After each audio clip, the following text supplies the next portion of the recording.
নিজের বাড়িতে সবার ছোট আর শ্বশুর বাড়িতে সবার বড়। যাই হোক, আজকে আমাদের প্রথম দিন। হ্যালো, আসসালামু আলাইকুম। সবাই কেমন আছো? আশা করি অনেক ভালো আছো তোমরা। আমরাও সবাই অনেক ভালো আছি। গতকাল রাত্রে 3:30 বাজে আমরা বাসায় এসে পৌঁছাই। সারা রাতি বৃষ্টি হয়েছে, এই যে দেখো বাইরে কি অবস্থা। তারপর সকাল সকাল হলো আমার ননাস খুদের ভাত রান্না করছিল, বিভিন্ন ভর্তা তৈরি করছিল, সেটা দিয়েই আমরা নাস্তা করছি। আর এখানে আসলে আমার পানি খাওয়া একটু সমস্যা হয়, আমার হাজব্যান্ডও এখন খাইতে পারে না, তাই আমাদের কিনা পানি খাইতে হয়।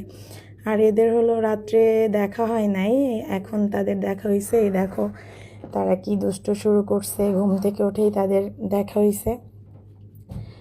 আর আমার শাশুড়ি হলো গিয়ে এদিকে সব রান্নাবান্না গুছাই নিছে, কারণ আজকে আমার চাচি শাশুড়ি, আমার ফুপু শাশুড়ি, আমার ননদ, দেবর সবাই আসবে।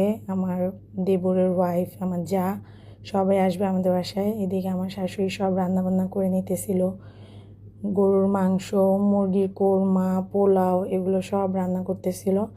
আর মা হলো বাইরেই চুলা জ্বালায়, এগুলো বাইরেই সব রান্না করতেছিল, গ্যাসে আর রান্না করেনি। দুই একটা রান্না গ্যাসে করছে, যেমন পোলাও, ডাল, এগুলো।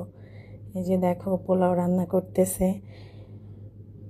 এরপর হলো আমার মেয়ে তার বাবার সাথে হলো বাজারে গেছে ঘুরতে। তার বাবার সব ফ্রেন্ডরা, মানে তার সব চাচুরা হলো গিয়ে বিভিন্ন কিছু কিনে দিছে, সেটা পেয়ে সে মহা খুশি, আইসা খাইতেছিল।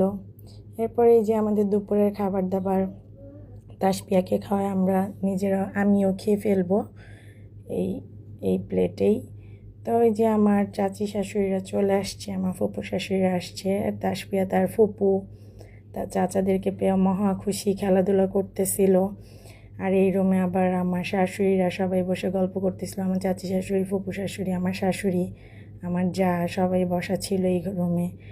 এই রুমে আবার হলো গিয়ে এই যে ছেলেরা বসা ছিল, আমার দেবর, আমার ভাগনা, এরা সব গল্প করতেছিল, মানে যার যার বয়সের মানুষের সাথে শেষে গল্প আড্ডা করতেছিল।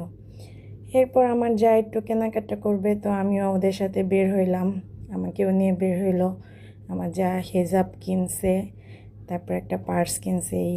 আর বাজারের শুরুতেই আমার ননাসের হাজব্যান্ডের দোকান, ভাইয়ার দোকানেও আমরা গেছিলাম। ভাইয়া এরকম তার ফার্মেসি বা এরকম বিক্রি করতেছিল, এবারকে আমি একটু ভিডিও করলাম। আর ভাইয়াকে বললাম যে হ্যাঁ আমরা চলে যাই, কেনাকাটা করি।